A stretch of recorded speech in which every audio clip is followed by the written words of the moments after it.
Mirëmëngjesi për të gjithë ju që sapo jeni zgjuar dhe keni nisur ditën në Info Plus në Star Plus Televizion. Sot në rubrikën e të ftuarit të ditës kam profesorin e nderuar Çamil Gjyrezi. Mirëmëngjesi profesor, faleminderit që pranove ftesën time.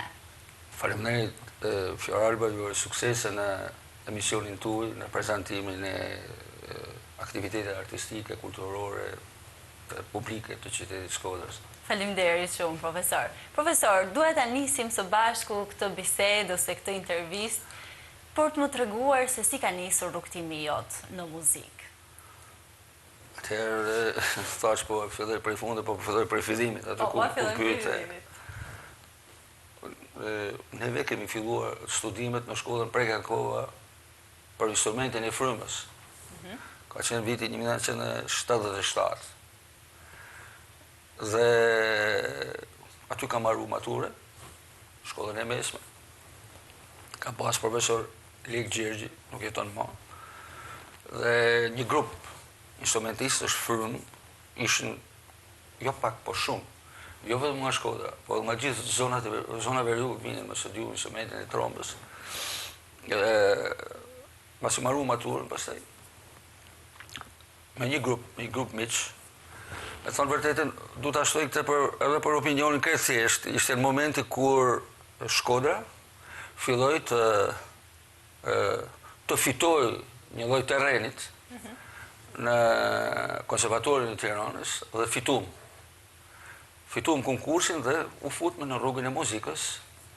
Ate kam pas profesor një Prokop Nishko, shoqin e Dit Mihajlit, dhe stafet të jashtëzakonshme që kanë kënë.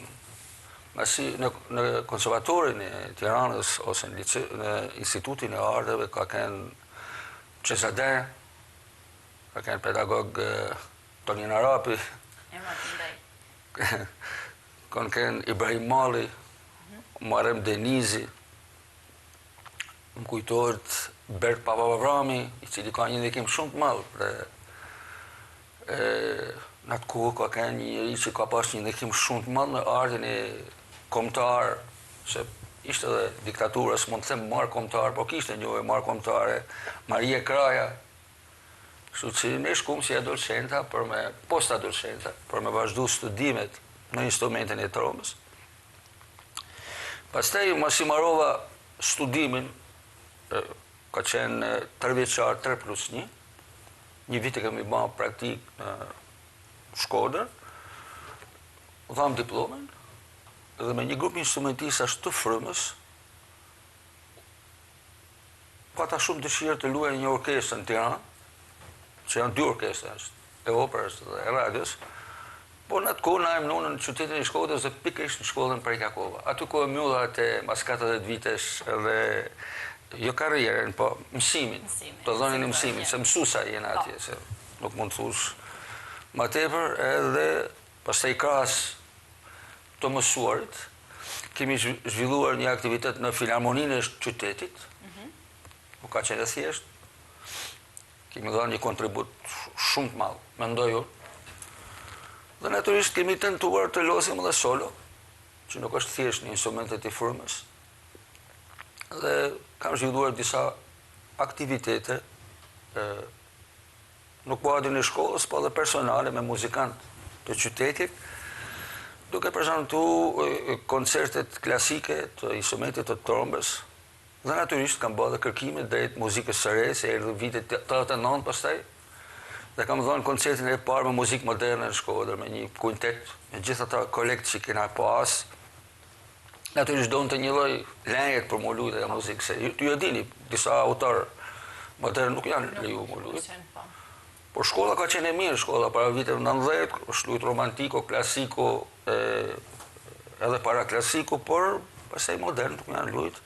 Në 89 me ato shok filluam prezantuam George Gershwin, nuk ishte pak, një Amerikan Paris ka shkruar që të koncentrohem edhe lujtëm një opera, Porgy and Bess, pa ishte një ngjarje, mendoj. Dhe pastaj filluan ngjarjet, por kemi funksionu në 2 plane, në të mësim dhënie, për të kriju një numër instrumentistash për të shkuar në Tiranë, për të studiuar në Tiranë, dhe e dyta ishte orkestra e Filharmonisë së qytetit, ku lunë një rol shumë të rëndësishëm, së bashku me shumë miq të veglave të harqeve, të instrumenteve të frymës, me ish pedagog tonë, se kështu shkon kja punë me radhë. Dhe pastaj, mas viteve 90, fillum përsëri për të zhvilluar aktivitet. Dhe ishim të parë që në qytetin e Shkodrës organizojmë aktivitete, zhvillojmë koncerte me një orkestër harqesh. Në faktu, filharmonia nuk funksionoi. Nuk e kuptoj, sepse por nuk funksionoi. Dhe nuk kam marrë për me bëha analizën pëse s'funksionoi, po fillum me grupe më të vogla, zhvillum aktivitete jashtë. Kryesisht në Itali kemi shku. Kemi bërë një koncert në Vatikan, kemi bërë dy koncerte në Firenze, në Milano. Nuk kam edhe shumë. Kemi bashkëpunu muzikant italian, kanë dhënë kontributin e tyre. Dhe pastaj gradualisht vim punë në një aktivitet shumë të rëndësishëm me grupe, me promovimin e muzikës vokale, muzikës kontemporane, muzikës postmoderne, dhe me thonë vërtetën nuk ishin punë të vogla për kohën. Dhe natyrisht vinë se s'po zgjaten më tepër, natyrisht si më dhënë 10 vitet e fundit edhe në rang botëror, kanë qenë problematike për muzikën, me thonë vërtetën, jo vetëm rang lokale kombëtar, pasi është i lidhur me prindërit, dhe nuk kanë siguri për të ardhmen që do të bëhet fëmija. Por ditë të them që me shumë përpjekje, unë nuk jam atje në punë, ma në shkollën artistike për Kjahova, po bashkëpunoj sistematikisht, jemi përpjek që shkolla artistike për Kjahova të ketë atë vend që meriton. Nuk është e thjeshtë, se ka grupe interesit, ka dëshira për të ecë për para, por simboli për Kjahovës dhe ati institucioni është ka që malë sa që qyteti e ka vlerësu shumë pak. E ka vlerësu shumë pak që me gjanin e zhvillimit urban atë është kriju një katastrofë është urbane, me thanë vërtetën. Nuk s'kam pas pushtet që me inalu. Parasysh. Por, mësuesit, pedagogët janë përpjek maksimalisht që ta marrin gjallë frymën e shkollës artistike për Kjahova, dhe emri i tij, po natyrisht Breza mas Brezi, që t'i bi shkurt them që patjetër simbolet do të kenë në të ardhmen rëndësinë e tyre. Ka tentativa për të mësuar muzikën në kurse, ka tentativa për të mësuar muzikën, se sot janë shumë mundësie. Po simboli i shkollës për Kjahova është shumë i madh. Është edhe emri, i cili është një kompozitor marrë kombëtar, mund të themi. Dhe natyrisht është edhe ajo që ajo institucion ka, dhe pikërisht është edhe fokusi jem është tek shkolla artistike për Kjahova. Dhe mendoj ka sot një staf shumë të mirë, drejtohet shumë mirë. Natyrisht, ka investime, por në ardhme mendoj do t'jeni e sigur, pa diskutim. Profesor, 20 vite karrierë në këtë shkollë, si mban mend ti me pak fjalë të gjitha këto vite, të gjithë këto breza artistësh që kanë dalë nga ju? Faleminderit.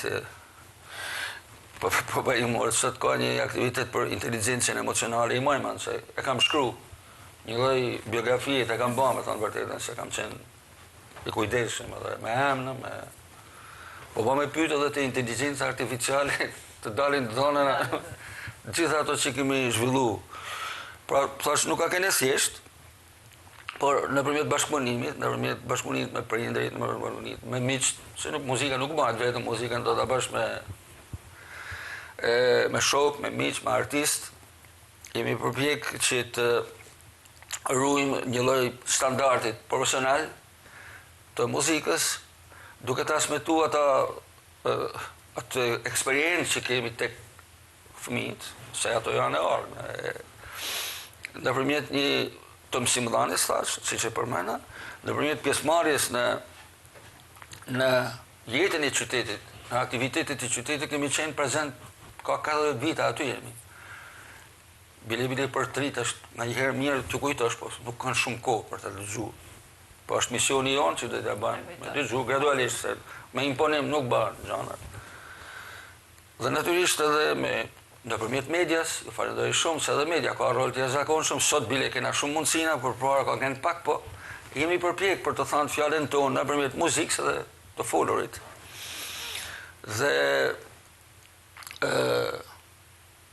bashkëpunimi, po thash, kupton, për të marrë edhe raport me Akademinë e Arteve, shumë e rëndësishëm, sa është qendër e madhe, dhe të gjithë ky kontingjent nxënësve do të shkonin atje, pra ka qenë një bashkëpunim i cili mendoj ka dhënë rezultatet e veta, ka shumë muzikantë janë, me mira muzikantë që kanë marrë shkollat, sot losin nëpër orkestra, losin jashtë, losin në qytetet e Shkodrës, losin stile të ndryshme muzike, lloje të ndryshme muzikët klasike, kontemporane, e jazz, edhe muzikën urbane të përditshme, nëpër dasma ka muzikantë të shkollës artistike, kështu që e përmbledhur në një fjalë kemi bërë mision që njeriu ka në jetën e tij për të mësuar diçka, dhe natyrisht për të marrë gjallë atë rëndësinë e muzikës në qytetin e Shkodrës, pse jo për ta transmetuar edhe në hapësira shqiptare. Ne kemi bërë koncert vjet bani shkolla artistike në shkollën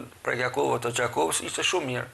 Shku me drejtorin, edhe me Admir Leka, drejtori i shkollës Anton, ata i niçun në shkollën Prekjakova të Gjakovës, dhe nxënësat tonë lutën shumë mirë. Në Kosovë, thash edhe tentativa për të transmetuar edhe në vendet të zhvilluara të artit, siç janë Italia, këto vendet përreth që kemi, Kroacia, Malizia etj. Sa kanë ndryshuar brezat, profesor? Janë më të aftë apo janë më pak të interesuar ndaj artit? Duhet një hetim i thellë për ta dhënë një përgjigje të saktë. Po, disi gjanat ndryshojnë dhe komuniteti i mësimdhënësve duhet të jetë i gatshëm. Sot jemi në botën e inteligjencës artificiale, dhe natyrisht ka ndiku, edhe tek të mësuarit e muzikës ka ndikuar, se përpara nëse fëmia marronte një shkollë ose merrte një diplomë, kishte krejt thjesht për me xhanë një vend punet, ose jo krejt thjesht, po ishte më thjesht se sot. Kurse sot prindi është i kujdesshëm për atë të ardhmen e fëmijës dhe projekton mirë, drejtohet rreth studimeve të shkencave eksakte, të fushave të tjera, dhe muzika mbet në një rol sekondar. Por muzika ka rol primar dhe artet, piktura, dhe unë mendoj që duke studiuar muzikë edhe pikturë, kryesisht në shkollën e mesme, pastaj mundësitë për studiu fushat e tjera janë të pafundme. Nuk ka qenë thashë thjesht dhe vjeçari i fundit, jo vetëm në qytetin e Shkodrës, ose po themi 20 vjeçari, tamam këto filloi, po duke filluar që nga shkolla e Korçës, shkolla e Elbasanit, që janë shkolla kryesore, Berarti, Durrësit, liceu artistik, por me vullnetin e pedagogëve, me vullnetin e duhet të ambientohet në një botë e cila ku jemi, dhe mund të them që ato arritje që janë, të qohen më përpara. Ka, edhe sot ka shumë instrumentistë mirë që losin instrumenta harqesh, frymet, që duhet krijojnë më shumë muzikë, kjo është ajo e rëndësishme për transmetimin që duhet të drejtohen muzikës shqiptare, që është shumë e rëndësishme, që duhet të studiojnë folklorin tonë, që është jashtëzakonisht e rëndësishëm, edhe kemi një pasuni kulturore të jashtëzakonshme, është bën punë, po duhet bëhet edhe më shumë. Mirë, po të sjellni një shembull, ai Bela Bartok, kompozitori i madh hungarez, një jashtëzakonisht i shumë, ka shkruar një simfoni me lahutën tonë, kurse neve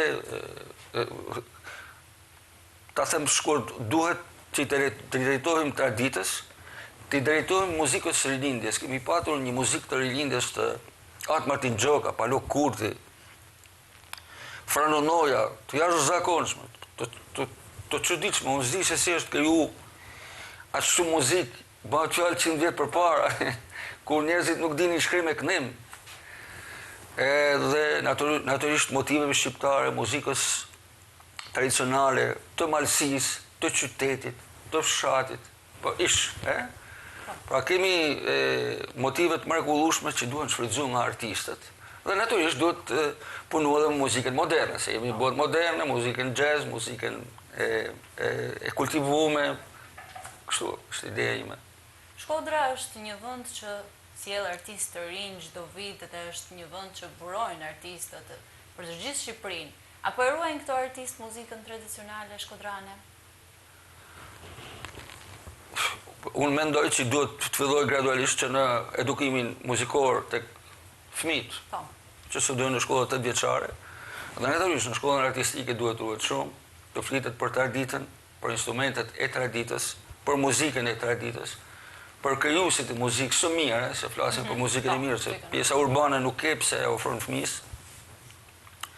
Në fakt, me thënë vërtetën, ndryshimet e botës virtuale, të kompjuterit, të globaliteti e ka cënu pak, por në qoftë se punohet me kujdes krahas muzikës klasike dhe asaj shkollës së vërtet, Fjoralbës, është shkolla klasike, është ja baza e formimit. Natyrisht krahas asaj duhet edhe muzika e tradisë e të gjitha fushave, edhe në formën vokale dhe instrumentale. Duhet bërë një punë e tillë dhe duhet fillu gradualisht, siç tentova dhe siç kam tentuar dhe siç tentoj për të folë për muzikën antike tonë, për instrumentet që janë tradicional, për muzikën tradicionale duke fillu me hengun, me muzikën që është kriju përpara, natyrisht edhe një muzikë që krijohet sot, që duhet pra në qoftë se bashkëpunojnë modernja me tradicionalen, duke dhënë rëndësi asaj që na përfaqëson ne, mendoj që ruhet kultura, tradita. Dhe kjo është varet nga pedagogët, nga projektet kulturore që i ka shkolla dhe programet e muzikës. Kështu që me punë banë çdo gjë. Profesor, duhet të kalojmë pak dhe të flasim për aktivitetet e fundit të organizuara nga ju. Mund më flasësh ti pak më gjatë dhe pak më të shtjellosh pak më shumë? Faleminderit, Fjoralba. Ka 2-3 vite që kam filluar të prezantoj autor të rëndësishëm të muzikës shqiptare. Fokusin e kam pas tek muzika serioze të disa pedagog ose instrumentist që pati një rol edhe kombëtar, edhe lokal, se buroj nga shkolla artistike, muzikant të viteve 80, masi ai thelbi kryesor i kompozitorëve atipik fillon me Prekjakovën, i cili si diskutohet, por pastaj vinë Çezadaja, Tishdaria dhe Tonin Arabi, që burimin e kanë nga Shkodra, po janë shkolluar në Tiranë dhe pastaj në shkollën ruse. Po krahas këtyre individëve të cilët kanë kriju simbolik shumë të madhe, ka pas edhe të tjerë, dhe mas viteve të 80 në Akademinë e Arteve janë emëruar pedagog të rinj, që sot janë të vjetër. Unë mendoj duhen evidentuar dhe duhen prezentuar, pasi kanë kontribut në planin artistik, interpretativ dhe në planin kombëtar, edhe në planin pedagogjik dhe butus, bites së fundi thaq, dhe do të vazhdoj me të tjerët. Kam prezentuar atë ditë që ju keni pa koncertit një kontrabasistin titullari i klasë kontrabasit Arben Basha në bibliotekën e qytetit, me nismën e miqve, se nuk isha unë, ishte drejtori i shkollës Anton Kaftalli, Luk Mllugja, kënoj, Rozeta shoqëroi në piano, dhe natyrisht bëm një lloj prezantimit të këtij artisti i cili jetën koncertore dhe akademike ka zhvilluar në Tiranë, po vjen nga Shkodra. Ishte para vite. Dhe i falenderoj të gjithë muzikantët e shkollës që morën pjesë dhe bëm një rezume të shkurtër të aktivitetit të tij. Pastaj mas dite ishte në fokusin në idenë time të eksplorimit të muzikës tradicionale, të luajturit të muzikës tradicionale, jo vetëm në skenë, dhe është viti 2 që zhvilloj në muzeumin, dhe falenderoj dhe drejtoren e muzeumit, e cila e pranoj. Në natyrisht synova me thënë vërtetën edhe në bashkëpunim disa adoleshent, vajza ose djem, të cilë duan të këndojnë natyrshëm, këngë të thjeshta, dhe ishte Ajsnin, ishte edhe Klara Dëbërdaku, ishte edhe Ajdi Sasani, për t'i promovu.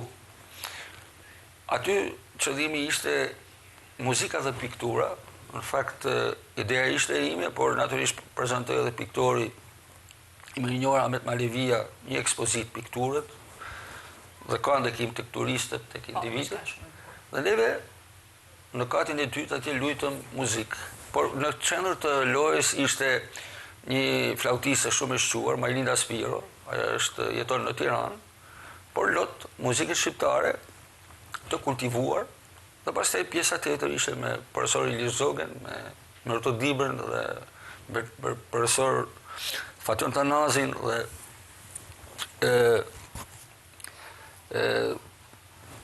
këto ishim, edhe me këto këngëtar prezantuam diçka modeste, por me ndëkim. Dhe është interesant fakt edhe në pjesën e parë publiku, pavarësisht se ishte ditë me shi, noqi edhe flautisten, publiku i qytetit, kemi publik shumë të mirë, edhe atë pjesën tonë aty ku këndon fëmijët edhe luajtën muzikë, edhe muzikantë nga Tirana, ishin shumë të vëmendshëm, mendoj arritëm një lloj qëllimit ku piktura me muzikën mund të luhen përveç skenës edhe në një ambient të muzeumit që është shumë interesant dhe kishte edhe turist të cilët filmonin, domethënë për me ngjall një vëmendje. Të gjithë duan mbështetje, duan një regji, duan më tepër punë për të krijuar një cilësi, po nëse do ta vazhdojmë, mendoj se do të ofrojmë gjëra shumë të bukura për qytetin e Shkodrës, masi i detyrohemi. Dhe institucionet, me thënë vërtetën, më kanë hap derën, se kam krijuar një lloj besueshmërie. Po. Është diçka pozitive, mbështetja e institucioneve. Po, patjetër. Patjetër. A kemi ndonjë plan, ndonjë projekt për të ardhmen? Nëse mund ta zbulojmë gjithmonë. Me thënë vërtetën, duan edhe mbështetje financiare, duan edhe projektim më të mirë. Po. Duan kohën. Hë për hë, qëllimi im është të prezantoj, thash, muzikën e rilindjes me atë Martin Gjoken, Palo Kurtin, Fran Onojen, Ramadan Sokolin, edhe ai mund të quhet një lloj rinësi. Natyrisht ka edhe një synim Mark Aftalli, është një muzikant që duhet të kushtohet vëmendje, krahas të tjerëve. Thash, në bashkëpunim me këto, sot jam i paqartë, por nesër do të vazhdoj me të njëjtën ide ose qëllim, por duke krijuar një lloj inovacionit, një lloj se ju e dini që bota inovative të jep shanse shumë për të zhvilluar idenë dhe natyrisht të promovojmë fëmijë, individ që duan të këndojnë këngën e qytetit të Shkodrës, që duan të këndojnë motivet tona, që duan të losin motivet tona, tu pasojnë në Shkodër e tu bë. Profesor, të falenderoj shumë që ishe me mua këtë mëngjes. Faleminderit që pranove ftesën time dhe ishe me mua në këtë intervistë të mrekullueshme. Edhe unë ju falenderoj shumë, ju uroj suksese televizionit tuaj. U përpoqa të them në misionin tuaj që keni përditshëm, që transmetoni edhe idetë tona. Të shohim, thash, tu bë, gradualisht kam një amerikan, një mik thot, step by step thot. Faleminderit, profesor. Faleminderit dhe të gjithëve ju që keni qëndruar deri në këto momente me ne. Takimi radhës nesër në Info Plus në Star Plus Televizion.